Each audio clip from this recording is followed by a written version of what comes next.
আলহামদুলিল্লাহ রাব্বিল আলামিন ওয়াসসালাতু ওয়াসসালামু আলা নাবিয়িনা মুহাম্মদ ওয়া আলিহি ওয়া আসহাবিহি আজমাইন, আম্মা বাদ।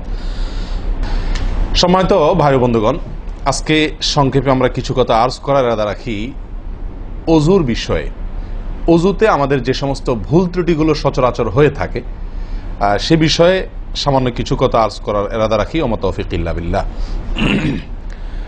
আমরা সকলেই কমবেশ জানি যে ওযু বা পবিত্রতা এটা হলো সালাতের চাবি। নবী সাল্লাল্লাহু আলাইহি ওয়াসাল্লামের সূরা আবু দাউদে বর্ণিত হাদিসে আসছে, তিনি বলেছেন মিফতাহুস সালাতি আত-তাহুর, সালাতের বা নামাজের চাবি হলো কি? পবিত্রতা বা ওযু। তো চাবি যদি ঠিক থাকে, পারফেক্ট হয়, তাহলে তালা খুলবে। আর যদি চাবি পারফেক্ট না হয়, ঠিক না হয়, তাহলে সেক্ষেত্রে তালা খুলবে না। ওই চাবি দিয়ে আপনি ঘরে প্রবেশ করতে পারবেন না।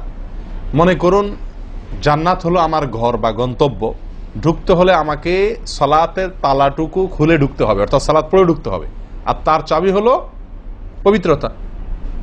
তাহলে পবিত্রতা চাবি, তার তালা হলো সালাহ, আর সালাহ পড়ে আমি ঢুকতে চাচ্ছি জান্নাতে। তাহলে আমার শেষ গন্তব্যে, অর্থাৎ আমি যে জায়গাটা যেতে চাচ্ছি সেই জায়গায় জান্নাতে যেতে হলে আমার সালাত ঠিক হতে হবে, আর সালাত ঠিক হতে হলে তার চাবি ঠিক থাকতে হবে। তালা ঠিক থাকতে হলে, তালা খুলতে হলে চাবি ঠিক থাকতে হবে। সেটা হলো কি? সালাত, তাহারাত বা পবিত্রতা। তো পবিত্রতার সবচাইতে কমন পবিত্রতা হলো ওযু। এই ওযুর বিষয়ে আমাদের বেশ কিছু ত্রুটি, বেশ কিছু ভুল ভ্রান্তি হয়ে থাকে। ওযুর যে ভুলগুলো হয়তো আপনিও করেন, আমরাও করছি প্রতিনিয়ত, কিন্তু জানি না। তো সেগুলো নিয়ে আমরা সংক্ষেপে আলোচনা করব। নবী সাল্লাল্লাহু আলাইহি ওয়াসাল্লাম বুখারী মুসলিমের হাদিসে আসছে, তিনি বলেছেন লা তুকবালু সালাতুন বিগাইরি তাহুরিন, পবিত্রতা ছাড়া কোনো সালাত কবুল হবে না। কোনো সালাত আল্লাহর কাছে অ্যাকসেপ্টেড, গ্রহণযোগ্য হবে না। কি ছাড়া? তাহারাত ছাড়া, ওযু ছাড়া। অতএব এই ওযু এটা পূর্ণাঙ্গ হলে সালাত পূর্ণাঙ্গ হবে, সালাত পূর্ণাঙ্গ হলে জান্নাতে যাওয়া সহজ হবে ইনশাআল্লাহ। অতএব একটা আরেকটার সাথে সম্পর্ক যুক্ত বিধায় সবকিছুর আগে, সালাতেরও আগে আমাকে লক্ষ্য করা দরকার আমার ওযু বা তাহারাতটা কি হচ্ছে কিনা, ঠিকঠাক হচ্ছে কিনা। প্রিয় ভাইরা, ওযু দুই প্রকার। একটা হলো কোন রকম ওযু, আরেকটা হলো পূর্ণাঙ্গ ওযু। একটা হলো কোন রকম ওযু, আরেকটা হলো কি? পূর্ণাঙ্গ ওযু। পূর্ণাঙ্গ ওযু যেটা, এটাকে হাদিসের ভাষায় বলা হয়েছে ইসবাগুল ওযু। পূর্ণাঙ্গভাবে ওযু করা, এটাকে বলা হয়েছে ইসবাগুল ওযু, অর্থাৎ ওযুকে পরিপূর্ণভাবে করা। আরেকটা হলো যেন তেন ভাবে, কোন কোন রকম ভাবে ওযু সেরে ফেলা। আমরা সাধারণত সারাদিন যে ওযুটা করি, সারা জীবন যে ওযুটা করে আসছি, সেটা হলো যেন তেন ওযু বেশিরভাগ লোকের। ইল্লা মান রাহিমা রব্বি, হাতে গোনা কিছু লোক আমরা আছি যারা ইসবাগুল ওযুর যে নির্দেশ সেটা পালন করতে সক্ষম হয়েছি, অর্থাৎ ওযুটা পূর্ণাঙ্গ করতে পেরেছি। প্রিয় ভাই বন্ধুগণ, ইসবাগুল ওযু এর নির্দেশ নবী সাল্লাল্লাহু আলাইহি ওয়াসাল্লাম বিভিন্ন জায়গায় দিয়েছেন, বিভিন্ন জায়গায় বহু হাদিসে আসছে। তোমরা ওযুকে আসবিগুল ওযু, আসবিগুল ওযু, তোমরা ওযুকে পরিপূর্ণ করো, ওযুকে পূর্ণাঙ্গভাবে করো, সঠিকভাবে করো, যথাযথভাবে করো। তার মানে নবী সাল্লাল্লাহু আলাইহি ওয়াসাল্লাম জানতেন যে ওযুতে যথার্থতার খেলাফ প্রচুর পরিমাণে হয়ে থাকে, আর সেজন্য তিনি সাবধান করেছেন আসবিগুল ওযু, অর্থাৎ ওযুকে তোমরা পূর্ণাঙ্গভাবে করো, সুন্দরভাবে করো, যথার্থভাবে করো। কথা কি বুঝাতে পারছি? যেহেতু ওযুর বিষয়ে আমাদের গাফলতি আছে বা গাফলতি থাকার কথা, সেজন্য নবী সাল্লাল্লাহু আলাইহি ওয়াসাল্লাম আমাদেরকে বলেছেন ওযু করো, এটা না, বলেছেন আসবিগুল ওযু, অর্থাৎ আকমিলুল ওযু, ওযুকে পরিপূর্ণভাবে করো, সুন্দরভাবে করো, যথাযথভাবে করো। ওযুর যে ফজিলত, ওযুর যে ফজিলত মুসলিম বর্ণিত হাদিসে আসছে, নবী সাল্লাল্লাহু আলাইহি ওয়াসাল্লাম বলেছেন যে ব্যক্তি পরিপূর্ণভাবে ওযু করবে, পরিপূর্ণভাবে ওযু করবে, ভালোভাবে ওযু করবে, এবং ওযুর শেষে কালিমাতুশ শাহাদা যেটা আছে, আশহাদু আল্লা ইলাহা ইল্লাল্লাহু ওয়াহদাহু লা শারীকা লাহু ওয়া আশহাদু আন্না মুহাম্মাদান আবদুহু ওয়া রাসূলুহু, এই কালিমায়ে শাহাদা পাঠ করবে ওযুর শেষে, এই ব্যক্তির জন্য আল্লাহ সুবহানাহু ওয়া তাআলা জান্নাতের সমস্ত দুয়ার খুলে দিবেন। তাহলে আমরা বলতে পারি জান্নাতের 8 দুয়ারের সমস্ত দুয়ারের একটা রিমোট এখানে নবী সাল্লাল্লাহু আলাইহি ওয়াসাল্লাম আমাদেরকে বাতলে দিয়েছেন। একটি রিমোট, এই এক রিমোট টিপের সঙ্গে সঙ্গে 8 দরজা সব খুলে যাবে। সেটা হলো ওযুকে কি করা? পরিপূর্ণভাবে করা, সুন্দরভাবে করা, এবং এর শেষে, উজুর শেষে কালিমাতুশ শাহাদা পাঠ করে, আশহাদু আল্লা ইলাহা ইল্লাল্লাহু ওয়াহদাহু লা শারীকা লাহু ওয়া আশহাদু আন্না মুহাম্মাদান আবদুহু ওয়া রাসূলুহু। আপনি পাঠ করলেন, জান্নাতের সমস্ত দুয়ার এর রিমোট যেন টিপ দিলেন। এই তিনটা কাজ করলেন মানে কি? জান্নাতের 8 দরজার একটি কমন রিমোটে টিপ দিলেন, আপনি সবগুলো পটপট খুলে যাবে, যে কোনো দরজা দিয়ে আপনি জান্নাতে দাখিল হতে পারবেন ইনশাআল্লাহ। প্রিয় ভাইরা, তাহলে হাদিস থেকেও বোঝা গেল যে যে কোনো দরজা দিয়ে ঢুকতে হলে ওযুটা হইতে হবে পরিপূর্ণরূপে ওযু, ইসবাগুল ওযু। অতএব ওযু আমার পরিপূর্ণ হচ্ছে কিনা এই বিষয়টা একটু যাচাই করা দরকার, কি দরকার না? প্রিয় ভাইরা, নবী সাল্লাল্লাহু আলাইহি ওয়াসাল্লাম সূরা আবু দাউদের এক হাদিসে বলেছেন, ইন্নাহা লা তাতিম্মু সালাতু আহাদিকুম হাত্তা ইউসবিগাল ওযুআ কামা আমারাহুল্লাহ। তোমাদের কারোর সালাত ততক্ষণ পর্যন্ত পরিপূর্ণ হবে না, সালাত ততক্ষণ পর্যন্ত সুন্দর হবে না, পূর্ণাঙ্গ হবে না, সালাতে পূর্ণতা আসবে না, যতক্ষণ না তোমরা ওযুকে ঠিক আল্লাহ যেভাবে করতে নির্দেশ করেছেন ওইভাবে পরিপূর্ণভাবে না করো। আল্লাহ সুবহানাহু ওয়া তাআলা যেভাবে ওযু করতে বলেছেন ওইভাবে পরিপূর্ণ রূপে ওযু না করা পর্যন্ত তোমাদের সালাত পূর্ণতা পাবে না। তাহলে সালাতের পূর্ণতা পাওয়ার জন্য ওযুটি হইতে হবে, ওযু না শুধু। আমরা জানি যে সালাতের জন্য ওযু করতে হয় না, ওযু করলেই শুধু সালাতের পূর্ণতা আসবে না, ওযুটা হইতে হবে আল্লাহ যেভাবে নির্দেশ করেছেন সেভাবে, যথাযথ উপায়ে এবং সঠিকভাবে। প্রিয় ভাইরা, এখন আসি আমরা ওযুতে কি ভুলগুলো আমাদের এমন হয় যেগুলো কারণে আমাদের ওযুর পূর্ণতা নষ্ট হতে পারে। তার ভিতরে 1 নম্বরের ভুল হলো, যেটি আমাদের হয়ে থাকে ওযুর ক্ষেত্রে অনেকেরই, সেটা হলো বিসমিল্লাহ পাঠ না করা। ওযুর শুরুতে কি পাঠ করতে হয়? বিসমিল্লাহ। আপনি যখন হাত ধুয়ে তো ওযু শুরু করবেন, 2 হাতের কবজি 2 হাতে ওযু শুরু করবেন না, প্রথম কাজ। তার আগে আপনি কি করবেন? বিসমিল্লাহ। বিসমিল্লাহ বলে হাত ধুয়ে তারপর ওযু শুরু করবেন। বহু লোক আছি আমরা ওযুখানায় ওই গল্প করতেছি, আড্ডা মারতেছি, কথাবার্তা বলতেছি, এই বলতে বলতে ওযু শুরু করে দিছি। তাহলে বিসমিল্লাহ কখন পড়তেছি? বিসমিল্লাহটা অনেক সময় অমনোযোগিতার কারণে, অবহেলার কারণে, অন্যমনস্কতার কারণে বিসমিল্লাহটা অনেক সময় আমরা বলতে ভুলে যাই। অথচ এই বিসমিল্লাহ পাঠ করা ওযু শুরুতে অনেক বিশেষজ্ঞ আলেমের মতে ফরজ। অনেকে বলেন বিসমিল্লাহ পাঠ না করলে ওযুই হবে না, আপনি যদি ভুলে বাদ দেন ওযু হলো না। যদিও সংখ্যাগরিষ্ঠ ওলামাদের মতে এটা না, তাদের মতে বিসমিল্লাহ পাঠ করা এটা ওযুর সুন্নাহ। এটা হলো ওযুর কি? সুন্নাহ। এটা আপনি যদি বিসমিল্লাহ বলে যদি ওযু শুরু করেন তাহলে ওযুটার ভিতরে পূর্ণাঙ্গতা আসলো। ওযুটার ভিতরে কি আসলো? পূর্ণাঙ্গতা আসলো। ওযুটার ভিতরে ওযুটা আপনার হৃষ্টপুষ্ট হলো। এই ওযুতে ইনশাআল্লাহ আপনার সালাত পূর্ণাঙ্গ হবে, যে সালাত আপনাকে জান্নাতে নিয়ে যাবে ইনশাআল্লাহ। তাহলে ওযুর শুরুতে একটা প্রাথমিক ভুল হলো বিসমিল্লাহ ভালো করে না পাঠ করা। নবী সাল্লাল্লাহু আলাইহি ওয়াসাল্লাম বলেছেন, ইবনে মাজাহ হাদিস, লা ওযুআ লিমান লাম ইয়াযকুর ইসমাল্লাহি আলাইহি। ওই ব্যক্তির ওযু হবে না, হাদিসটি সহিহ। নবী সাল্লাল্লাহু আলাইহি ওয়াসাল্লাম বলেছেন, ওই ব্যক্তির ওযু হবে না যে ব্যক্তি ওযুর শুরুতে আল্লাহর নাম নেয় নাই, বিসমিল্লাহ বলেনি। এখন ওযু হবে না বলা হয়েছে। এই হবে না বলতে হাদিস বিশেষজ্ঞ ওলামা ইকরাম এবং ফুকাহা ইকরাম বলেন, এখানে হবে না বলতে ওযুর ওই প্রাণ হলো না, ওযু পূর্ণাঙ্গ হলো না, ওযুটা যেভাবে হওয়া দরকার ছিল সেভাবে হলো না। কোন রকম হয়ে গেল মার্শাল হাল, সালাত আদায় হয়ে গেল, দায়িত্ব খালাস হয়ে গেল, কিন্তু এটা যেভাবে আল্লাহ সুবহানাহু ওয়া তাআলা চাচ্ছেন, নবী সাল্লাল্লাহু আলাইহি ওয়াসাল্লাম চাচ্ছেন, যেভাবে ওযুর নির্দেশ আসছে সেভাবে হলো না। যদি আমি বিসমিল্লাহ পাঠ না করি, তাহলে বোঝা গেল ওযু করার সময় আপনি কারোর সাথে কথা বলছেন, খোশ গল্প করছেন, মোবাইলে আলাপ করছেন, অন্য কোনো ব্যস্ততায় আছেন, অন্য কোনো ধ্যানে আছেন, ওই অবস্থায় হাত ধুয়ে ওযু শুরু করে দিলেন, বিসমিল্লাহ পাঠ করলেন না। এটা হলো একটা ত্রুটি। এই ত্রুটি আমাদের হয় কিনা মাঝে মধ্যে? অনেকে তো আছেন নিয়মিতই করেন না, অনেকে আছেন করেন কিন্তু ওই যে অন্য মানুষ হয়ে গেলে হাত ধুয়ে শুরু করে দিয়েছেন আর বিসমিল্লাহ আর বলেন নাই।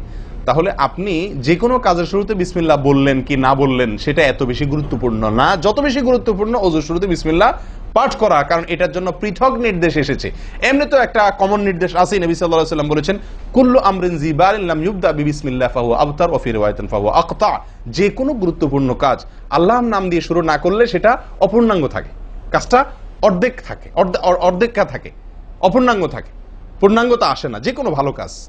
কিন্তু ওযুর বিষয়ে নবী সাল্লাল্লাহু আলাইহি ওয়াসাল্লামের আলাদা নির্দেশ আছে, ওযু হয় না এমন কথা তিনি বলেছেন। তাহলে বোঝা গেল ওযুর শুরুতে বিসমিল্লাহ পাঠের পরে আমাদের সাবধান হতে হবে।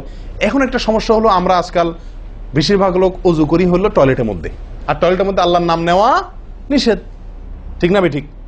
টয়লেটের মধ্যে আল্লাহর নাম নেওয়া নিষেধ, জায়েজ নাই। তাহলে আমাদের ওযু যদি টয়লেটে আপনার বাথরুমের ভেতরে যে কি করি অজু করি, তাহলে আমি বিসমিল্লাহ বলতে পারবো না, কারণ আল্লাহর নাম নেওয়া বাথরুমে নিষেধ, টয়লেটে নিষেধ।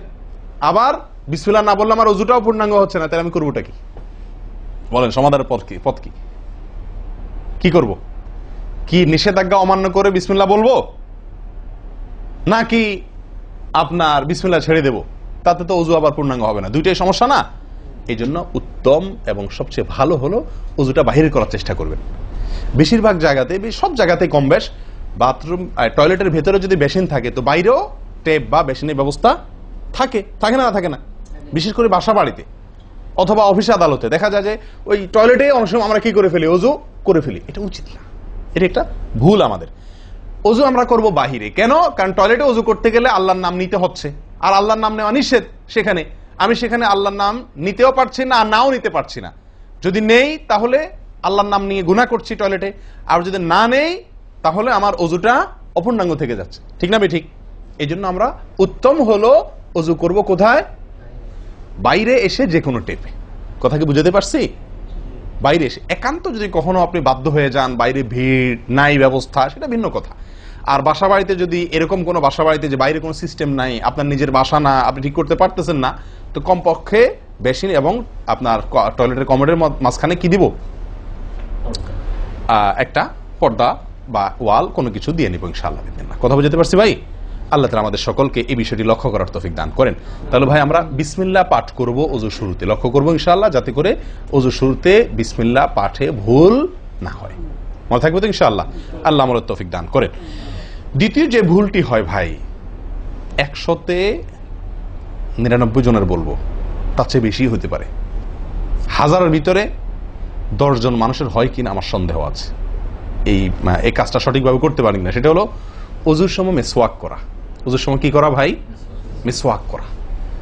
এটি এত গুরুত্বপূর্ণ সুন্নাত যে নবী সাল্লাল্লাহু আলাইহি ওয়াসাল্লাম বলেছেন, বুখারীর হাদিস, লাউলা আন আশুক্কা আলা উম্মতি লা আমারতুহুম বিসওয়াকি ইনদা কুল্লি ওযু। বুখারীর হাদিস।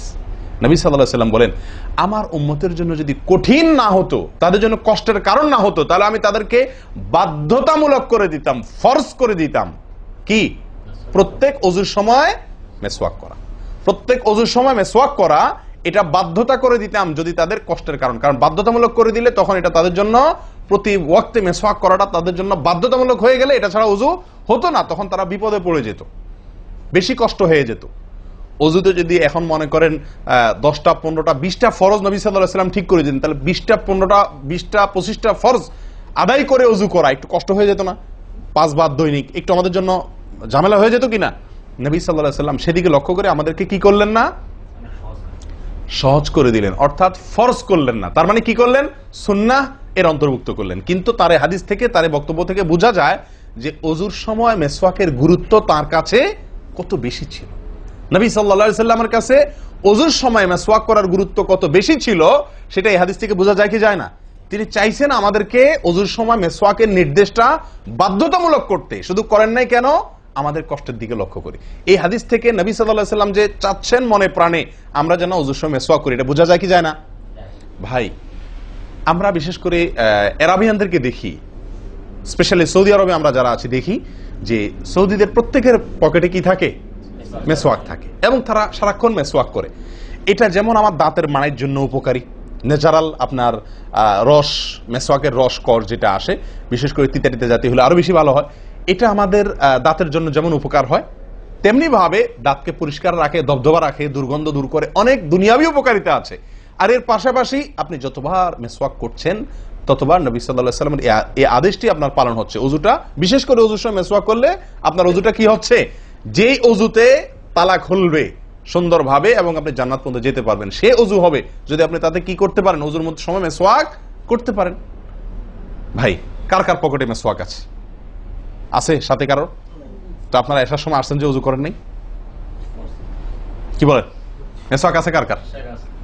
আলহামদুলিল্লাহ, একজন পাওয়া গেল। আর ভাই, ওযুর সময় মিসওয়াক, এটি আমরা ছেড়ে দিয়েছি। এই আমলটা আমাদের মধ্যে নাই বললেই চলে। কি বলেন? এই আমলটাকে পুনর্জীবন দেওয়া যায় কি না? যায় না? অন্য কারোর জন্য না, আমার নিজের জন্য। আমি মিসওয়াক করব, তার উপকারিতা আমি নিজে পাবো, দুনিয়াতে পাবো, মানি ভালো থাকবে, মুখে দুর্গন্ধ দূর হবে, মুখ পরিচ্ছন্ন হবে, আখেরাতে পাবো নবী সাল্লাল্লাহু আলাইহি ওয়াসাল্লামের সুন্নাহ পালনের মাধ্যমে। ওযু সুন্দর হবে, ওযু সুন্দর হলে সালাত ঠিক হবে, সালাত ঠিক হলে জান্নাতে যেতে পারবো। তাহলে একটা একটার সাথে সম্পর্কযুক্ত। মেসওয়াক করবো তো ইনশাআল্লাহ? একদম উঠে গেছে মেসওয়াক। ওযুর সময় মেসওয়াক করতে আমাদের দেশি ভাইদেরকে দেখাই যায় না, একেবারে বললে চলে। প্রিয় ভাইরা, আপনারা কি জানেন নবী সাল্লাল্লাহু আলাইহি ওয়াসাল্লামের জীবনের শেষ আমল কি ছিল? মেসওয়াক ছিল। নবী করিম সাল্লাল্লাহু আলাইহি ওয়াসাল্লামের জীবনের শেষ আমল, যে আমলের পরে আর কোনো আমলের সুযোগ পান নাই, এই আমলের পরে তিনি দুনিয়া থেকে বিদায় নিয়ে গেছেন। তার জীবনের লাস্ট আমল কি ছিল? মেসওয়াক। তিনি আয়েশা রাদিয়াল্লাহু তাআলা আনহার কোলে মাথায় রেখে শুয়েছিলেন মৃত্যুর ঠিক আগ মুহূর্তে। শরীরে আর শক্তি ছিল না মেসওয়াক চিবানোর মতো। নতুন মেসওয়াক চিবায়া ওটাকে নরম করবেন, এই শক্তিটা ছিল না। আল্লাহ রাসূল সাল্লাল্লাহু আলাইহি ওয়াসাল্লাম আয়েশা রাদিয়াল্লাহু তাআলা আনহাকে দিলেন, আয়েশা মেসওয়াকটা আমাকে একটু চাবায়া দাও। তিনি চাবায়া নরম করে দিলেন। এরপর নবী সাল্লাল্লাহু আলাইহি ওয়াসাল্লাম মেসওয়াকটা করলেন। বাস, এই মেসওয়াকের পরে তার মৃত্যু এবং এই মেসওয়াকের মাঝখানে আর কোনো আমল করার সুযোগ ছিল না। ভাই, কত গুরুত্বপূর্ণ আমল বোঝা উচিত। ওযুর সময় মেসওয়াকটা উঠে গেছে, আমরা কি করবো ইনশাআল্লাহ? সবসময় মেসওয়াক পকেটে রাখবো তো ইনশাআল্লাহ? ওযুর সময় মেসওয়াক কখন করবেন, এটা নিয়ে ওলামাদের দুটি মত পাওয়া যায়। বেশিরভাগ ওলামাদের মত এবং বিশুদ্ধ মত হলো কুলি করার সময় আমরা মেসওয়াক করব। কুলি করার সময় আপনি বিসমিল্লাহ বলে হাত ধুলেন, এরপরে কুলি করলেন। মেসওয়াক করতে হবে এভাবে, সোজাসুজি, উপরে নিচে না, পাশাপাশি, ঠিক আছে? মেসওয়াক দিয়ে এভাবে আপনি খুব বেশি সময় করা দরকার না, একটা ঘষা দেন উপরে মাড়িতে, আর একটা ঘষা দেন নিচের দাঁতে, দিয়ে এবার একবার কুলি করে ফেলান, ঠিক আছে? আবার মেসওয়াক দিয়ে একটা ঘষা দেন, আবার একটা ঘষা দেন, আবার কুলি করে ফেলেন। এভাবে 3 বার মেসওয়াক করেন, 3 বার কুলি করেন, বাস সুন্নাত আদায় হয়ে গেল। কথা কি বুঝাতে পারছি? আল্লাহ তাআলা আমাদের সকলকে তৌফিক দান করেন। প্রিয় ভাইরা, তাহলে ওযুর মধ্যে আমাদের যে খুঁতগুলো আছে আমি সেগুলো ধরা দেওয়ার চেষ্টা করছি। একটা বড় খুঁত, যে খুঁত থেকে আমরা বেশিরভাগ লোকই মুক্ত নই, সেটি হলো মেসওয়াক বিহীন ওযু। লক্ষ্য করবো তো ইনশাআল্লাহ? আল্লাহ আমাদেরকে আমলের তৌফিক দান করেন। একান্ত না থাকলে আঙ্গুল দিয়ে করলেন, কিন্তু আপনি নিয়মিত আঙ্গুল দিয়ে করলেন সেটা না, মেসওয়াকই করা উচিত। ভাই, 3 নম্বর যে ভুলটা আমাদের হয়ে থাকে সেটা হলো কুলির মধ্যে। দেখেন, প্রত্যেকটা কাজেই কিন্তু আমি একটা একটা করে আপনার দেখাচ্ছি ওযুর, প্রত্যেকটা কাজে আমাদের ত্রুটিগুলো হয় কিভাবে দেখেন। কুলির সময় ভুল হয়। কি ভুল হয়? কুলিটা যেভাবে করার কথা সেভাবে আমরা করি না। হাদিসে কুলির বিষয়ে নির্দেশ এসেছে, সেটাকে বলা হয়েছে মদমাদা। মদমাদা আরবি শব্দ, এটার বাংলা অর্থ হয় কুলি করা বা কুলকুচি করা বা কুলকুচা করা। এই কুলি বা কুলকুচা এটা হলো মুখের ভিতরে আপনি হাতের কষে করে পানি নিয়ে মুখে নাড়বেন, এরপরে ফেলবেন, আবার হাতে নিবেন, কিছু সময় নাড়বেন, 1 সেকেন্ড হোক 2 সেকেন্ড হোক, এরপরে ফেলবেন। এটা হলো কুলি বা কুলকুচা। আমরা বেশিরভাগ সময় এরকম করি আলহামদুলিল্লাহ। যখন ব্যস্ত থাকি, যখন হুলস্থুল থাকে, কোনো সময় কোনো কাজের তাড়া থাকে, তখন অনেক সময় আমরা কি করি? হয় কি না হয় না? মুখে নিলাম আর ঢাললাম, মুখে নিলাম আর ঢাললাম। আমি জানি না আপনাদের হয় কিনা এরকম। আমি দেখছি এরকম অনেক সময় হয়। আপনারা একমত কিনা? নিলাম মানে ব্যস্ততার কারণে, হয়তো জামাত শেষ হয়ে যাচ্ছে বা অন্য কোনো কারণ আছে, অথবা দেরিতে আসছি, তো তখন মুখের ভিতর নেওয়া আর ফেলাও, নেওয়াও আর ফেলাও, এতে কুলি হবে না। হাদিসে যে কুলির নির্দেশ আসছে সেই কুলি হবে না। এটা মুখে পানি দিলেন আর বাইর করলেন, এটাতে কুলি হইতে হলে আপনাকে মুখে পানি দিবেন, নাড়বেন। ভাই, কুলিটা কেন করতে বলা হয়েছে? মুখের ভেতরটা কি করার জন্য? পরিষ্কার করার জন্য। আপনি যদি মুখে পানি নেন আর বাইর করেন, তাহলে কি মুখ পরিষ্কার হবে? আপনাকে তো মিনিমাম 1-2 সেকেন্ড হলেও নাড়তে হবে জিনিসটা, পানিটা, তাহলে আপনার মুখটা কি হবে? পরিষ্কার বা পরিচ্ছন্ন হবে। আল্লাহ তাআলা আমাদেরকে আমলের তৌফিক দান করেন। ভাই, তাহলে কুলির ত্রুটিটা বুঝতে পারছেন তো? তাড়াহুড়া করে অনেক সময় মুখে পানি নিয়ে ফেলে দিই আমরা, এটা করা যাবে না। নাম্বার 4, নাকে পানি দেওয়া। দেখেন, একটা একটা করে দেখেন, প্রত্যেকটাতে ত্রুটি আছে। আল্লাহুল মুস্তাআন। নাকে পানি দেওয়া, নাকে পানি দেওয়ার যে নির্দেশ আসছে হাদিসে, এটাকে বলা হয় ইস্তেনশাক। ইস্তেনশাক, ইস্তেনশাক আরবি ব্যাকরণ অনুযায়ী এটা বাবে ইস্তিফআলের মাসদার বা ক্রিয়ামূল, যেটার মধ্যে এক্সট্রা ভাবে টানা, আকর্ষণ করার অর্থ যার মর্মের ভিতরে আছে। তো ইস্তেনশাক শব্দের মূল অর্থ হলো পানি টানা, নাকে পানি টানা। আমরা নাকে পানি টানি না, দেইও না। ধান খেতে পানি দেওয়া হয়, আর লাল শাকের খেতে পানি ছিটানো হয়, ঠিক না? ঠিক। লাল শাক বা মূলার শাকের খেতে পানি ছিটানো হয়, আর ধান খাত বেশিরভাগ ইরি ধান ইত্যাদি এই সমস্ত ধান খেতে পানি দেওয়া হয়। তাহলে দেওয়া আর ছিটানো বেশ কম আছে কি নাই? একটা হলো দেওয়া, একটা হলো ছিটানো, আর একটা হলো টানা। টানা হলো এ ক্লাসের অজুতে নাকে পানি টানবেন, বি ক্লাসের অজুতে নাকে পানি দিবেন, থার্ড ক্লাসের অজুতে নাকে পানি ছিটাবেন। আমি কি বুঝাতে পারছি? তো আমরা বেশিরভাগ লোক থার্ড ক্লাসের অজু, সারা জীবন থার্ড ক্লাসের অজু করি। আপনি থার্ড ক্লাসের অজু করে আপনি জান্নাতে যাবেন? ফার্স্ট ক্লাসে থাকেও তো যাইতে কঠিন হয়ে যায়। আপনি থার্ড ক্লাসের অজু করে কিভাবে আপনি সালাতের ইয়ে খুলবেন, তালা খুলবেন, কিভাবে আপনি জান্নাতে যাবেন? অতএব ভাই, এই নাকে পানি দেওয়ার বিষয়ে সাবধান থাকতে হবে। দেখুন, নিয়ম হলো আপনি হাতের কোষে পানি নিয়ে নাকে ধরলেন, নাকে ধরে হালকা কি করবেন? টান দিবেন, হালকা টান দিবেন, হালকা টান। কারণ একটু জোরে টান হয়ে গেলে সেটা কি হয়ে যাবে? নাকের তালু তো উঠবে, আপনার কষ্টের কারণ হবে। শরীয়ত আপনাকে কষ্ট দিতে চায় না, শরীয়ত আপনাকে কষ্ট দিতে চায় না। আল্লাহ সুবহানাহু ওয়া তাআলা চান না আমরা কোনো কষ্টে নিপতিত হই। অতএব আমি এমন জোরে টান দেবো না যে নাকের তালু উঠে, কিন্তু হালকা একটু টান দেবো যাতে করে অন্তত সামান্য একটু ভেতরে পানিটা যায়। নাকে পানি দেওয়ার উদ্দেশ্য আর কুলি করার উদ্দেশ্য এক। নাকে পানি দেওয়ার উদ্দেশ্য হলো নাকের ভেতরের যে ময়লাগুলা, ধারে কাছে যে ময়লাগুলো আছে, এগুলো যেন পরিষ্কার হয়ে যায়। আল্লাহর দরবারে দাঁড়াবো পরিচ্ছন্ন হয়ে, পবিত্র হয়ে। হ্যাঁ, এই জন্য নাকে পানি দেওয়ার নির্দেশ আছে। এখন আপনি যদি নাকে পানি কোষ নিয়ে ধরে একটু হালকা টান দেন, তাহলে ভিতরে কিছুটা পানি যাবে কি যাবে না? এটা আপনাকে করতে হবে। নাম্বার 2, এটা যদি আপনি করতে কষ্ট হয়, টান দিলে, আপনি আস্তে টান দিলেও উপরে উঠে যায়, তো দরকার নেই। তাহলে আপনি কি করেন? নাকে পানি দেন। নাকে পানি কিভাবে দিবেন? নাকটাকে অন্তত পানির মধ্যে কি করে রাখেন? চুবাই রাখেন, 1 সেকেন্ড চুবাই রাখেন, কিছু দূর পানি যাবে কিনা। আমি কি বুঝাতে পারছি? আমরা অনেকে বিশেষ করে আমি দেখছি ওযু করার সময় নাকে পানি ছিটান। কিভাবে পানি ছিটান? ওই যে কষে করে পানি নিয়ে, লক্ষ্য করছেন আপনারা? এভাবে নিয়ে এরকম মারে পানিটা, এরকম মারলে সেটা কি হলো? ছিটানো হলো। হাদিসে যে ইস্তেনশাকের কথা বলা হয়েছে সেটা হলো না। আপনি সারা জীবন ওযু করলেন, অথচ আপনার কখনো নাকে পানি দেওয়ার সুন্নাহটি আদায় হলো না। সারা জীবন, আজীবন আপনার ওযুটি হয়ে গেল সুন্নাহ ছাড়া। আমি কি বুঝাতে পারছি? অতি প্রিয় ভাই বন্ধুগণ, এই বিষয়টা খুব লক্ষ্য রাখতে হবে যে নাকে পানি দেওয়ার ক্ষেত্রে আমাদের ত্রুটি হয়, পানিটা ভেতরে যায় না। অনেক সময় আমরা ছিটা দেই, বা অনেক সময় দিলেও কোন রকম দিয়েই ছেড়ে দিই। দিয়ে ছেড়ে দিলে তো হবে না, আপনার ভেতরে অন্তত যতদূর সম্ভব ততদূর পানিটা, এই নরম অংশটা তত নিতে হবে, আপনি উপরে উঠানোর দরকার নেই। আমি কি বুঝাতে পারছি? এটা একটা ত্রুটি হয় ওযুর ক্ষেত্রে। দেখুন ওযুটা পূর্ণাঙ্গভাবে কি হচ্ছে না, কত ভাবে দেখেন। প্রিয় ভাইরা, এটা গেল একটা ভুল ইস্তেনশাকের বিষয়। এই বিষয়ে নবী সাল্লাল্লাহু আলাইহি ওয়াসাল্লাম একটা আলাদা নির্দেশ আছে দেখেন, যাতে আমরা নাকে পানি দেওয়াটা ভালোভাবে করি। উনি হয়তো জানতেন বা দেখছেন যে মানুষ নাকে পানি দেওয়াতে গাফলতি করে, ত্রুটি করে, ওই যে ছিটাছিটির কাজ করে। তিনি বলেছেন সহিহ বুখারীর হাদিস, না আফওয়ান আবু দাউদের হাদিস, নবী সাল্লাল্লাহু আলাইহি ওয়াসাল্লাম বলেছেন আসবিগিল ওযুআ, ওই একই কথা, তোমরা ওযুকে পরিপূর্ণভাবে করো। ওয়াখাল্লিল আসাবি' ওয়া বালিগ ফিল ইস্তিনশাক ইল্লা আন তাকুনা সাইমান। নাকে পানি দেওয়ার সময় খুব ভালোভাবে নাকে পানি দিবা তোমরা।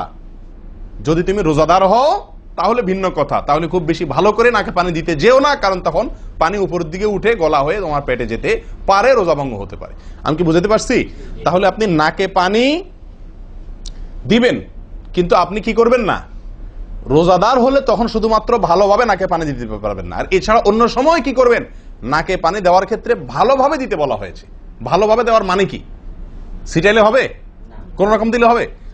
টান দিবেন, না পারলে অন্তত যতটুকু সম্ভব নাক চুবায়া আপনি ভেতরে পানিটা কিছু দূর হলেও নেওয়ার চেষ্টা করবেন। লক্ষ্য রাখবেন তো ইনশাআল্লাহ। আল্লাহ আমাদেরকে সকলকে আমলের তৌফিক দান করেন। প্রিয় ভাইয়েরা, তাহলে নবী সাল্লাল্লাহু আলাইহি ওয়াসাল্লামের নির্দেশ আছে আলাদা, যে তোমরা নাকে পানি দেওয়ার ব্যাপারে কি করবে? ভালোভাবে নাকে পানি দিবে। আল্লাহ আমাদেরকে আমলের তৌফিক দান করেন। আরেকটি ভুল ভাই, নাকে পানি দেওয়া একটা আমল, নাক ঝাড়া আরেকটা আমল। নাকে পানি দেওয়া এটা একটা নির্দেশ, আর নাক ঝাড়া আরেকটা নির্দেশ। আমি কি বুঝাতে পারছি? কুলি করা একটা আমল, হাত ধোয়া একটা আমল, হাতের কবজি পর্যন্ত 2 হাতের বিসমিল্লাহ বলা, তারপর তো এটা আছেই। এরপরে মেসওয়াক করা একটা আমল, কুলি করা আরেকটা সুন্নাহ, কুলির পরে নাকে পানি দেওয়া বা নাক দিয়া পানি টানা আরেকটা আমল, এরপরে নাক ঝাড়া আরেকটা আমল। আমি কি বুঝাতে পারছি? নাক ঝাড়া এটাকে বলা হয় হাদিসের ভাষা ইস্তিনসার। ইস্তিনসার, ঝাড়া। এই নাক ঝাড়ার ক্ষেত্রে বিরাট ভুল হয় ভাই। ভুল, সবচেয়ে বড় ভুল তো এটা যে নাক ঝাড়াটা অনেকে ঝাড়েই না, ওই যে ছিটায় দেয় বশেষ। নাক ঝাড়াটা ঝাড়তে হয় এটা অনেকে জানেনই না, করেনই না এটা। আবার অনেকে করেন তো মাঝে মধ্যে করেন, কিন্তু নাক ঝাড়াটা করা উচিত। যতবার নাক দিয়ে টান দিলেন না, এরপরে হালকা আঙ্গুল দিয়ে চাপ দিয়ে আপনি ওইটাকে প্রেসার দিয়ে নাকটা পরিষ্কার করবেন। কথা কি বুঝাতে পারছি? আবার নাকে পানি দিলেন, আবার পরিষ্কার করলেন, আবার নাকে পানি দিলেন, আবার পরিষ্কার করবেন। ভাই এটা হলো নাক ঝাড়া। এই বিষয়ে নবী সাল্লাল্লাহু আলাইহি ওয়াসাল্লামের নির্দেশ আছে। দেখুন সহিহ বুখারীতে আসছে, তিনি বলেন ইযাস্তাইকাযা আহাদুকুম মিন মানামিহি, যদি কেউ ঘুম থেকে উঠে, যদি কেউ ঘুম থেকে উঠে ফাতাওয়াদ্দা, এরপরে সে ওযু করতে যায়, ফালইয়াস্তানসির সালাসান, তাহলে সেই জন্য 3 বার নাক ঝাড়ে, নাক পরিষ্কার করে। কেন? ফাইন্নাশ শাইতানা ইয়াবিতু আলা খাইশুমিহি, কারণ নাকের যে বাঁশি উপরের ছিদ্র, এই জায়গাটায় শয়তান রাত্রি যাপন করে। শয়তানের বেডরুম আপনার নাকের বাঁশি, বুঝতে পারছেন? শয়তানের বেডরুম হলো আমাদের নাকের বাঁশি। নবী সাল্লাল্লাহু আলাইহি ওয়াসাল্লাম বলছেন এই জায়গাটা সে অবস্থান নেয় এবং এই জায়গায় গিয়া মোটামুটি আমাদেরকে ব্রেন ওয়াশ করে যে শুয়ে থাক, আরাম কর, যত ওয়াসওয়াসা দেওয়া দরকার, তার যে ডিউটি সেটা সে পালন করে, কুকামের যত বুদ্ধি দেওয়া দরকার, কিন্তু তার এই ঘাঁটি হলো আমাদের নাকের বাঁশি। ওযুর সময় যদি আমরা এটাকে সুন্নাহ পালন করতে গিয়ে এটাকে ঝাড়ি, তাহলে শয়তান দূর হয়ে যায়। কথা বুঝতে পারছি ভাই? এই বিষয়ে আরো কয়েকটি হাদিস আছে যে হাদিসগুলো দ্বারা বোঝা যায় যে শয়তানের অবস্থান এই জায়গাটাতে থাকে মানুষের দেহে। তো আপনি যদি শরীরটাকে ফুরফুরে করতে চান, শয়তান ওয়াসওয়াসা থেকে ফ্রেশ হয়ে যেতে চান, তাহলে আপনার নাক ঝাড়ার আমলটার ব্যাপারে গুরুত্ব দিতে হবে। কথা বুঝতে পারছি ভাই? তাহলে উলামায়ে কেরাম বলেন এই হাদিসে তো ঘুম থেকে উঠে ওযু করার ক্ষেত্রে বলা হয়েছে, তো এর মানে শুধু ঘুমের জন্যই এটা খাস নয়, ঘুম থেকে উঠে আপনি ওযু করলে সে ওযুতে এটা বেশি গুরুত্বপূর্ণ, কিন্তু অন্য সকল ওযুতেই বিষয়টি আমলযোগ্য বা সুন্নাহ।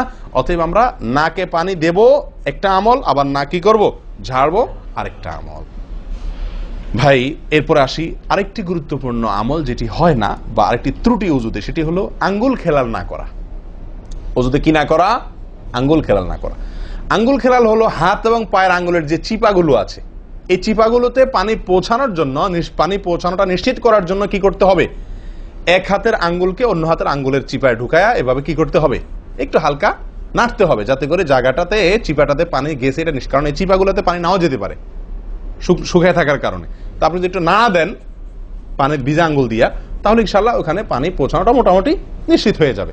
ঠিক না? ঠিক।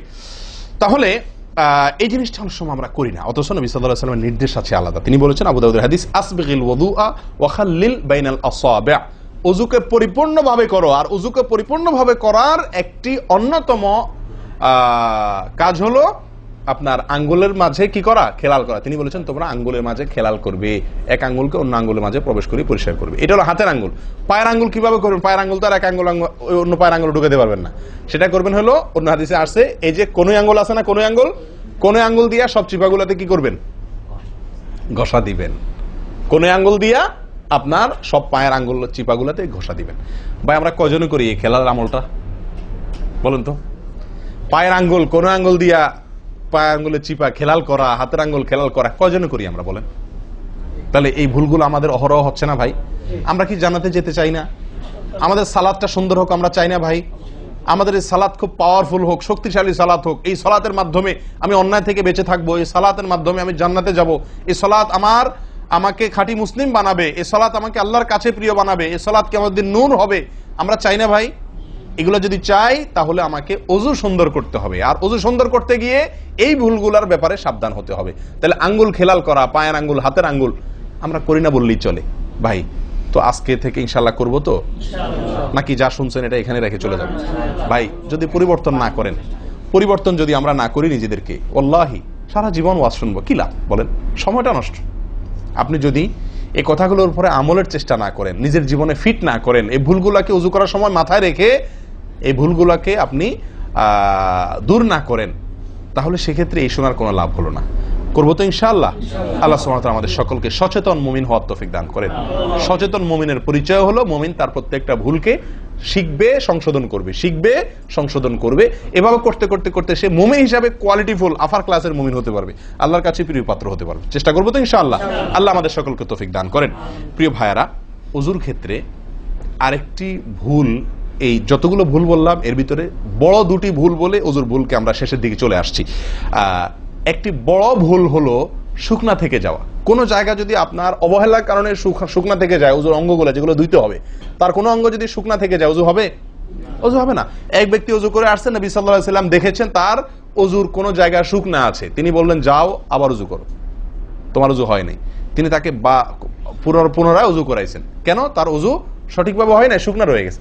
অনেক সময় দেখা যায় আমাদের অনেক ভাই ওজু করেন, ওজু করলে বেশ কিছু জায়গা, বিশেষ করে যে কোন জায়গাটা, এই জায়গাটা দেখা যায় শুকনা থাকে, এই যে কানের লতির এই যে জায়গাটা, এখানে দেখা যায় একটু কি থাকে, শুকনা থাকে, কপালের দিকে দেখা যায় শুকনা থাকে। এই জায়গাগুলো অনেক সময় দেখা যায়, বহু লোককে দেখা যায় ওজু করে আসছে, এখানে শুকনা, এখানে শুকনা, পায়ের গোড়ালি গিরা এই জায়গাগুলোতে শুকনা। কারণ হলো ওই যে অবহেলা করে ওজু করছে, কোন রকম ওজু করছে, ওজুটা যেভাবে করা দরকার সেভাবে করে নাই। ভাই এই জিনিসটা আপনার লক্ষ্য করা দরকার, কি দরকার না?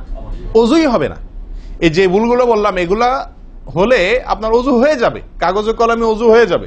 কিন্তু এখনকার যে ভুলটা বললাম, যদি শুকনা না থাইকা যে আল্লাহ মাফ করেন, তাহলে কাগজে কলমে ওজু হবে না, কাগজে কলমেও কি হবে না, ওজু হবে না। এত জঘন্য, সাবধান থাকার দরকার, কি দরকার না? আল্লাহ তাআলা আমাদেরকে সাবধান হওয়ার তৌফিক দান করেন। ভাই আরেকটি বড় ভুল, এটাও বিশাল বড় ভুল, সেটা হলো পানি অপচয় করা।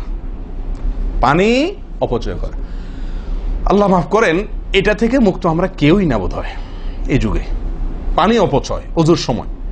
ভাই আমাদের ওজুতে কত পানি লাগে?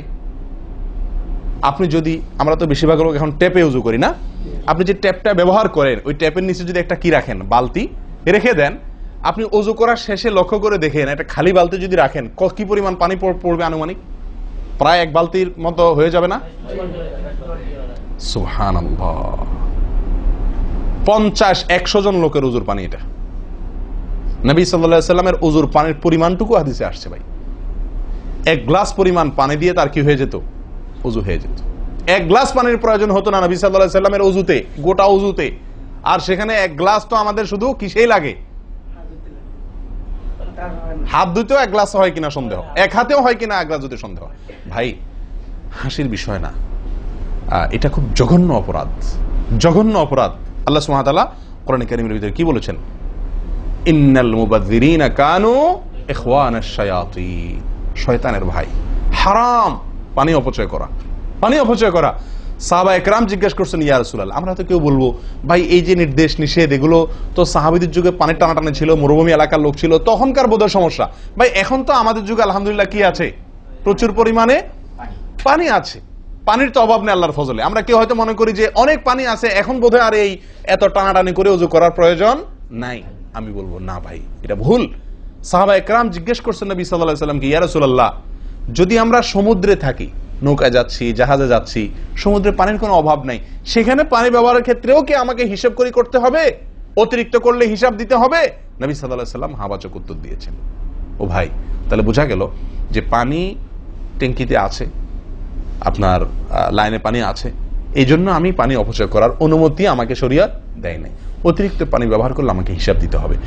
সবচেয়ে উত্তম, সবচেয়ে ভালো হয় ভাই, আপনি যদি সম্ভব হয় বদনা বা কোনো জগ ইত্যাদিতে, মগ ইত্যাদিতে আপনি ওযু করেন, সবচেয়ে ভালো। টেপের মধ্যেই বেসিনে একটা মগ রেখে দিলেন, ওইটা দিয়া ঢেলে ঢেলে আপনি ওযু করেন, তাহলে পানি অপচয় হওয়ার সম্ভাবনা সবচাইতে কম। ট্যাপ ছেড়ে দিয়ে যে আমরা ওযু করি, আমরা যেভাবে ওযু করার কথা বলছি, এই যে মেসওয়াক করতে হবে, এরপরে কুলি করতে হবে, নাকে পানি দিতে হবে, আবার নাক ঝাড়তে হবে, এই কাজগুলো করতে একটা গ্যাপ হয় না? গ্যাপ, এই গ্যাপের সময় যদি আপনি টেপে ওযু করতেই হয়, তাহলে গ্যাপের সময় টেপ বন্ধ করতে হবে। আমি কি বুঝতে পারছি? গ্যাপের সময় টেপ বন্ধ করে এরপর আপনি মেসওয়াক করেন, টেপ বন্ধ করে এরপর আপনি নাক ঝাড়েন। আপনি টেপের পানি পড়তেছে, এদিকে আপনি অন্য কাজ করতেছেন, তাহলে এটা অপচয়ের গুনাহ হয়ে যায়। ভাই আমি ওযু করছি ইবাদত করার জন্য, ওযু করছি আল্লাহ সুবহানাহু ওয়া তাআলাকে সন্তুষ্ট করার জন্য, আবার কাজ যেটা করতেছি ওযুর মধ্যে পানি অপচয় করে, সেটা হলো শয়তানের ভাইয়ের কাজ, শয়তানের কাজ। তাহলে শয়তানের কাজ করে আল্লাহকে খুশি করা যাবে? ভাই এই ওযুতে আল্লাহকে খুশি করা যাবে? এই ওযুতে আল্লাহ সন্তুষ্ট হবেন? ওযু করলে নবী সাল্লাল্লাহু আলাইহি ওয়াসাল্লাম বলেছেন, দিনে 5 বার ওযু করলে, একটা মানুষ 5 বার গোসল করলে যেরকম তার শরীরে ময়লা থাকে না, একটা মানুষ দিনে 5 বার 5 ওয়াক্ত সালাতের জন্য ওযু করলে ওই লোকের অন্তরে বা ওই লোকের ভিতরে গুনাহ থাকে না, আল্লাহ তাকে গুনাহ থেকে পরিচ্ছন্ন করে দেন, পবিত্র করে দেন, ধুয়ে পরিষ্কার করে দেন 5 বার ওযু করার মাধ্যমে। ও ভাই, ওযু আমাকে পরিষ্কার করে দিবে, আমাকে পবিত্র করে দিবে, আমাকে পরিচ্ছন্ন করে দিবে, আমাকে সাফ করে দিবে। কখন? যদি ওযুটা আমি সুন্দরভাবে করি। আমার অজুতে যদি এত বড় ভুল হয় যে পানি অপচয় করে আমি হারামে লিপ্ত হই, গুনাহে লিপ্ত হই, তাহলে আমার সে অজু আমাকে পরিচ্ছন্ন করবে না, পবিত্র করবে না, সুন্দর করবে না, আল্লাহকে সন্তুষ্ট করা যাবে না। প্রিয় ভাইরা, আমি আবারও বলছি, এই ভুল থেকে আমরা কেউ মুক্ত নই। আল্লাহ মাফ করুক, ইল্লা মার রাহিমা রব্বি, হাতে গোনা দুই একজন ছাড়া আমরা কেউ মুক্ত নই ভাই। উজু করার সময় পানি অপচয়, আজকে টেপের যে কালচার, এই টেপ ছেড়ে আমাদের উজু করা, এটা জঘন্য একটি ভুল। যদি টেপটা আমি ছেড়ে রাখি, হ্যাঁ আপনি উজু করছেন, বন্ধ করে নিচ্ছেন, আবার দরকার হচ্ছে চালাচ্ছেন, এটা হলে ঠিক আছে। আপনি যদি এটা করতে যান পাবলিক অজুখানাতে, হয়তো পিছন থেকে কেউ আপনাকে তাড়া মারবে, আরে ভাই তাড়াতাড়ি করেন, দেরি করতেছেন, মারুক ভাই তাড়া, সে তাড়া মারুক, কিন্তু আপনার উজুটা কি করতে হবে? আপনাকে কোয়ালিটিফুল উজু করতে হবে। আল্লাহ তাআলা আমাদেরকে সে উজু করার তৌফিক দান করেন। উজুর ক্ষেত্রে আরেকটা ভুল হলো ভাই, চাপাচাপি করে উজু করা, উজু ধরে রাখা, চাপাচাপি করে উজু ধরে রাখা, এই ভুলটা প্রচুর পরিমাণ হয়, বিশেষ করে শীতের দিনে। গরমের দিনে আলহামদুলিল্লাহ ওয়াজ করার দরকার হয় না, মনে না মানে উজু দরকার না হলে উজু করি আমরা, ঠিক আছে না, বিশেষ করে মরুভূমি এলাকাতে, গরমের জায়গাতে। কিন্তু শীতের দিন আসলে সুবহানাল্লাহ, আসরের উজুতে চেষ্টা করি টেনে টুনে এসা পর্যন্ত নিয়ে যাওয়ার জন্য, ঠিক না ঠিক? একটা চেষ্টা থাকে যে আসরের উজুতে মাগরিব গেছে, যেহেতু পেশাবের বেগ আছে, বায়ুর বেগ আছে, বাথরুমের বেগ আছে, তো একটু চাইপা চুপা যদি ধরে রাখতে পারে, এসাটা হয়ে গেলে এসা বড় তারা উজু করা লাগলো না, খালাস, উজু করাতে বেঁচে গেলাম ঠান্ডার দিনে, ঠিক না ঠিক? এই অলসতাটা আমরা অনেকে করি কি করি না, এটা উচিত না। উজুর ক্ষেত্রে এটা একটা বড় ভুল। প্রথম কথা হলো, আপনি যদি পেশাবের বেগ থাকে, বায়ুর বেগ থাকে, আপনি সালাতে দাঁড়ালে সালাতে মনোযোগ সেভাবে হবে না। সালাতে যেরকম মনোযোগ দরকার, আল্লাহর সঙ্গে আপনার যেটা মানে বান্দার সঙ্গে গোলামের যে একটা বিনয় প্রকাশের ব্যাপার আছে, সেটা হবে না যদি আপনার কি থাকে, অজুর মধ্যে ওই প্রেসার থাকে, পেশাব বা পায়খানার বেগ থাকে। ভাই মানুষ যে কোনো কাজেই, ভালো কাজ মনোযোগ দিয়ে করতে হলে পেশাব পায়খানার বেগ থাকলে করা যায়? তাহলে আপনার সালাতের ভিতরে খুশু খুশু কিভাবে আসবে? আপনার সালাত, যে সালাত আপনাকে সফলতা এনে দিবে, যে সালাত আপনাকে জান্নাত পর্যন্ত নিয়ে যাবে, সেই সালাতের জন্য তো খুশু খুশু দরকার, আপনার মনোযোগ দরকার, আপনার স্থিরতা দরকার। স্থিরতা তো আসবে না যদি আপনার মন থাকে টয়লেটে। আপনি আছেন মসজিদে, দেহ আছে মসজিদে, মনটা আছে টয়লেটে, তাহলে তো এই সালাত পূর্ণাঙ্গ হবে না। এই জন্য ভাই চাপা চাপি করে অজু ধরে রাখা, এটা অজুর ক্ষেত্রে আরেকটা বড় ভুল, এটা করা যাবে না। যারা চাপাচাপি করে অজু ধরে না রেখে অজু ছুটতেছে, ছেড়ে দেয়, এরপরে যা উজু করে আসে, এদের জন্য বিশাল বড় পুরস্কার আছে, বিশাল বড় পুরস্কার, একটি নয়, তিনটি পুরস্কার। নবী সাল্লাল্লাহু আলাইহি ওয়াসাল্লাম বলছেন, মুসলিমের হাদিস, আলা আদুল্লুকুম মা ইয়ামহুল্লাহু বিহিল খাতায়া ওয়া ইয়ারফাউ বিহিদ দারাজাত। নবী সাল্লাল্লাহু আলাইহি ওয়াসাল্লাম বলেন যে, আমি কি তোমাদেরকে বলে দিব না যে কোন আমলটি মানুষকে তার ভুল ত্রুটিগুলো আল্লাহ তাআলা মাফ করে দেন এবং আল্লাহর কাছে তার মর্যাদা, গ্রেড বাড়তে থাকে, ইমানদার হিসাবে তার গ্রেড বাড়ে এবং আল্লাহ ভুল ত্রুটি মাফ করেন। কোন আমলের মাধ্যমে? তোমাদের কি বলে দিব না? সাহাবা ইকরাম বললেন, বালা ইয়া রাসূলুল্লাহ, হ্যাঁ ইয়া রাসূলুল্লাহ, আপনি বলে দিন। তখন নবী সাল্লাল্লাহু আলাইহি ওয়াসাল্লাম বললেন, ইসবাগুল wudu'i আলাল মাকারিহ, ইসবাগুল wudu'i আলাল মাকারিহ। প্রথম আমল, অপছন্দ, কষ্ট, ঠান্ডা, শীত, অথবা পানির অভাব, কি না বুঝু করতে হইতেছে, যে কোনো কষ্টকে উপেক্ষা করে, কষ্টকে সহ্য করে যে ব্যক্তি ওযু করে, ওযু আটকায় রাখে না, এই ব্যক্তি, তাকে আল্লাহ সুবহানাহু ওয়া তাআলা তার গুনাহ যেমন মাফ করবেন, তার মর্যাদাও আল্লাহ তাআলা বৃদ্ধি করে দিবেন। তাহলে বোঝা গেল, সাধারণ ওযু এটার চাইতে আপনি যদি ওযুকে কি করেন, আপনি যদি ওযুকে, কষ্টকে উপেক্ষা করে ওযু করেন, চাপাচাপি করে ওযু ধরে না রাখেন, ছেড়ে দেন, আবার ওযু করে আসেন, ফ্রেশ হয়ে আসেন, নামাজটা পড়েন, তাহলে ইনশাআল্লাহ আপনি দুটি পুরস্কার আল্লাহ তাআলার কাছ থেকে পাচ্ছেন। এক হলো গুনাহ মাফ, আর একটা হলো মর্যাদা বৃদ্ধি। আল্লাহ তাআলা আমাদের সকলকে ওযুর ভুল ত্রুটিগুলোকে কভার করে এগুলো থেকে পরিচ্ছন্ন থেকে, এই ভুলগুলো থেকে মুক্ত থেকে আল্লাহ তাআলা আমাদের সকলকে ওযু করার তৌফিক দান করেন। ওযু ভঙ্গের কারণের ব্যাপারে কয়েকটা আমাদের ভুল ধারণা আছে। যেমন অনেকে মনে করেন যে সিগারেট খাইলে, বিড়ি খাইলে ওযু যায়। অনেকে প্রশ্ন করেন, বিড়ি খাইলে, সিগারেট খাইলে ওযু যায় কিনা? কি বলেন আপনারা, কি বলেন, ওযু যায়? বিড়ি সিগারেট খাইলে? আপনাদের এখানে যায় ওযু? না, আমাদের এখানে যায় না, আমাদের এখানে ওযু যায় না ভাই। বিড়ি বা সিগারেট খাইলে ওযু যাবে না। ওযু যাওয়ার সাথে বিড়ি বা সিগারেটের সম্পর্ক না, ধূমপানের সাথে ওযু যাওয়ার সম্পর্ক না। তাহলে আপনারা কেউ বলবেন, তাহলে হুজুর, তাহলে তো বিষয়টা, তাহলে বোঝা গেল ধূমপানটা তাহলে এত বড় কিছু না। আপনি যেরকম সোজা করে দিলেন যে ধূমপান করলে কি যাবে না, ওযু যাবে না। আমরা তো জানতাম এটা মারাত্মক কোনো বড় অপরাধ, এটা করলে ওযু যাবে, আপনি বলতেছেন ওযু যাবে না, তাহলে তো বোধহয় এটা ছোট অপরাধ না ভাই। ওযু যাবে না তো আমল যাবে, ঈমান যাবে। ওযু গেলে তো কোনো ব্যাপার ছিল না, ওযু যাওয়া কোনো দোষের কিছু ভাই। একজনের ওযু আছে, তার বায়ু আসছে, ওযু গেল। একজনের ওযু আছে, পেশাব করলে ওযু চলে গেছে, তার কোনো দোষ করছে সে?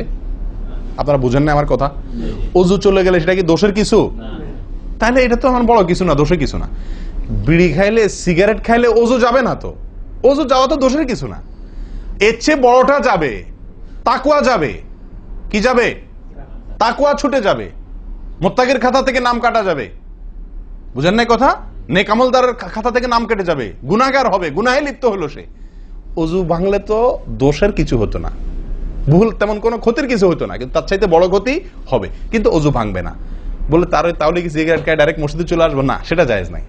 সিগারেট যদি খান, এই বদ অভ্যাস যদি থাকে, হারামে লিপ্ত হওয়ার অভ্যাস থাকে, আল্লাহ হেফাজত করুক, সবাইকে ফিরে আসার তৌফিক দান করুক।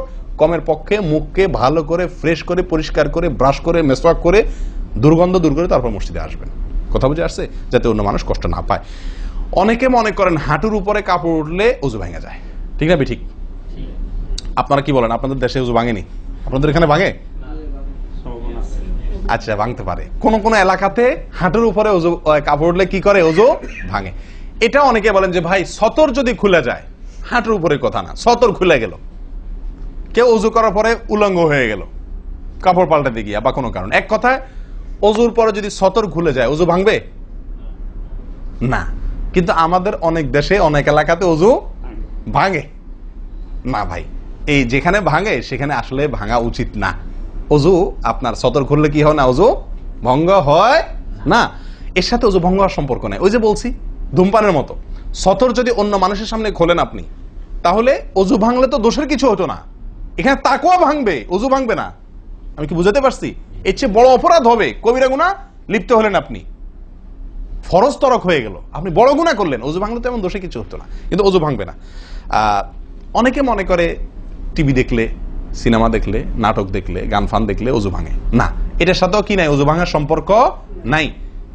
ওযু ভাঙার সম্পর্ক নির্দিষ্ট কিছু কাজে, পেশাব করলেন, পায়খানা করলেন, বায়ু ছাড়লেন, ঘুমাইলেন, ওযু ভাঙে এগুলাতে। কিন্তু আপনি সিনেমা দেখলেন, খারাপ কিছু দেখলেন, দেখলেই আপনার কি হবে না? ওযু ভাঙবে না। হ্যাঁ, একটা কথা ঠিক যে আপনি এই যে কাজগুলোর কথা বললাম, আপনি সিগারেট খাইলেন, আপনি আল্লাহ মাফ করেন কোন হারামে লিপ্ত হলেন, আপনি সতর খুললেন মানুষের সামনে, আপনি সিনেমা দেখলেন, টিভিতে খারাপ হারাম কিছু দেখলেন, তাহলে কি করতে হবে? ওযু করা উত্তম।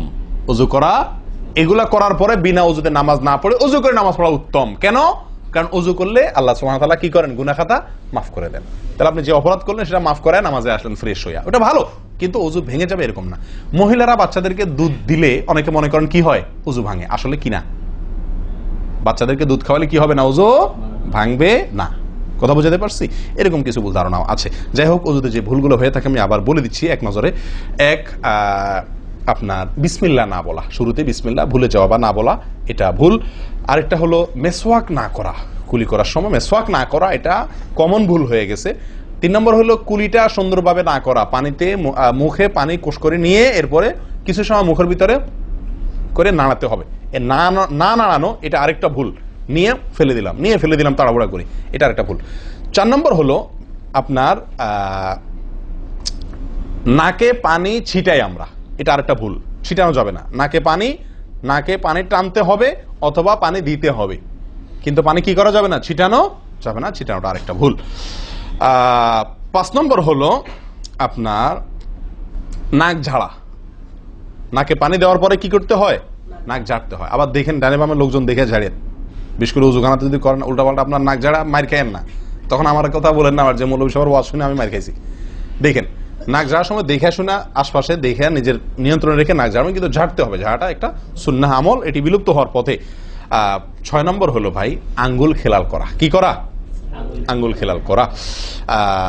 এটা উঠে গেছে, পায়ের আঙ্গুল খেলাল করতে হবে। কোন আঙ্গুল দিয়ে হাদিসে আসছে, আর হাতের আঙ্গুল এগুলা দিয়া, কারণ এগুলাতে জাহান্নামের আগুন প্রবেশ করবে যদি এগুলো শুকনা থাকে, সালাত হবে না। এরপর আসি 7 নম্বর ভুল হলো আপনার সালাতের মধ্যে, এই ওযুর মধ্যে কোন অঙ্গ শুকনা থেকে যায়, বিশেষ করে গিরা। নবী সাল্লাল্লাহু আলাইহি ওয়াসাল্লাম বলেছেন ওয়াইলুল লিল আকাব মিনান নার, তোমরা পায়ের গিরা গোড়ালি এগুলোকে জাহান্নামের আগুন থেকে বাঁচাবা, অর্থাৎ এগুলোতে ভালো করে পানি পৌঁছানোর জন্য। কারণ বিশেষ করে শুকনার দিনে, শুকনা যখন হয় শীতের দিনে, তখন এগুলো ফেটে যায়, পানি আপনি ঢাললেই যায় না, একটু হালকা ডললে টললে ভালো করে তারপরে পানিটা জায়গা মতো যায়। এই জন্য ওইগুলোর উপরে গোড়ালির উপরে বিশেষভাবে লক্ষ্য রাখা দরকার। আর কষ্ট উপেক্ষা করে উজু করার চেষ্টা করা দরকার। আর শেষ যেটা, সেটা হলো পানি অপচয়। কি করা ভাই? পানি অপচয় করা। প্রচুর পরিমাণ পানি আমরা অপচয় করি উজু করার সময়, যেটা আমাদের উজুর সৌন্দর্যকে নষ্ট করে, উজুর গুণগত মানকে নষ্ট করে দেয়। আসুন সুন্দরভাবে উজু করার স্বার্থে এই ভুলগুলোর থেকে মুক্ত থাকার চেষ্টা করি। আল্লাহ তাআলা আমাদের সকলকে আমলের তৌফিক দান করেন। ওয়া আখিরু দাওয়ানা আনিল হামদুলিল্লাহি রাব্বিল আলামিন। আসসালামু আলাইকুম ওয়া রাহমাতুল্লাহি ওয়া বারাকাতুহু।